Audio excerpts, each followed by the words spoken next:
V9 news ધારી ચેનલમાં આપનું હાર્દિક સ્વાગત છે। જોઈએ આજના મહત્વના સમાચાર। સંત શિરોમણી ગુરુ રવિદાસ વિશ્વ મહાપીઠ સૌરાષ્ટ્ર ઝોનનું કાર્યકર્તા સંમેલન યોજાયું। અમરેલી તાલુકાના કેરિયાનાગસ ગામે ખોડાભાઈ મેરિયાના નિવાસસ્થાને સંત શિરોમણી ગુરુ રવિદાસ વિશ્વ મહાપીઠ સૌરાષ્ટ્ર ઝોનનું કાર્યકર્તા ચિક્કાર શિબિર અને નિમણૂક પત્ર એનાયત સમારોહ યોજાયો હતો। કાર્યક્રમમાં પૂર્વ કેબિનેટ મંત્રી અને આંતરરાષ્ટ્રીય મહામંત્રી આત્મારામ પરમાર, રાજકોટના સાંસદ પરસોત્તમભાઈ રૂપાલા, ગુજરાત પ્રદેશ ભાજપ અનુસૂચિત જાતિ મોરચાના મહામંત્રી અને પ્રદેશ અધ્યક્ષ વિક્રમભાઈ ચૌહાણ સહિત અનેક આગેવાનો ઉપસ્થિત રહ્યા હતા।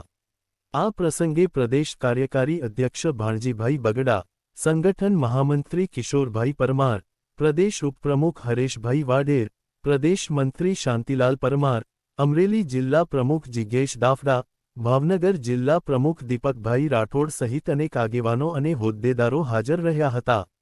મહંત શ્રી વિરેન્દ્રાનંદ ગિરી બાપુ, મહંત અરવિંદ બાપુ, મહંત નાનજી બાપુ અને મહંત હાર્દિક ગિરી બાપુએ પણ કાર્યક્રમમાં હાજરી આપી હતી। કાર્યક્રમ દરમિયાન મહેમાનોનું સામૈયા સાથે ઉષ્માભર્યું સ્વાગત કરવામાં આવ્યું હતું। સૌરાષ્ટ્રભરમાંથી આવેલા કાર્યકર્તાઓને નિમણૂક પત્ર એનાયત કરવામાં આવ્યા હતા અને મહાનુભાવોને શાલ અને શિલ્ડ આપી સન્માનિત કરવામાં આવ્યા હતા। પૂર્વ કેબિનેટ મંત્રી આત્મારામ પરમારે પોતાના સંબોધનમાં જણાવ્યું હતું કે ગુરુ રવિદાસ વિશ્વ મહાપીઠ દ્વારા દેશભરમાં મજબૂત સંગઠન માળખું ઊભું કરવામાં આવી રહ્યું છે। સાંસદ પરસોત્તમભાઈ રૂપાલાએ સંત રોહિદાસ મહારાજ અને દાસી જીવણ સાહેબના જીવનકવનને યાદ કરી પ્રેરણાદાયી વિચારો રજૂ કર્યા હતા। સંગઠન દ્વારા અમરેલી જિલ્લામાં સંત રોહિદાસ મંદિર અને શૈક્ષણિક ભવન બનાવવા માટે આયોજન કરવામાં આવી રહ્યું હોવાનું પણ જણાવાયું હતું।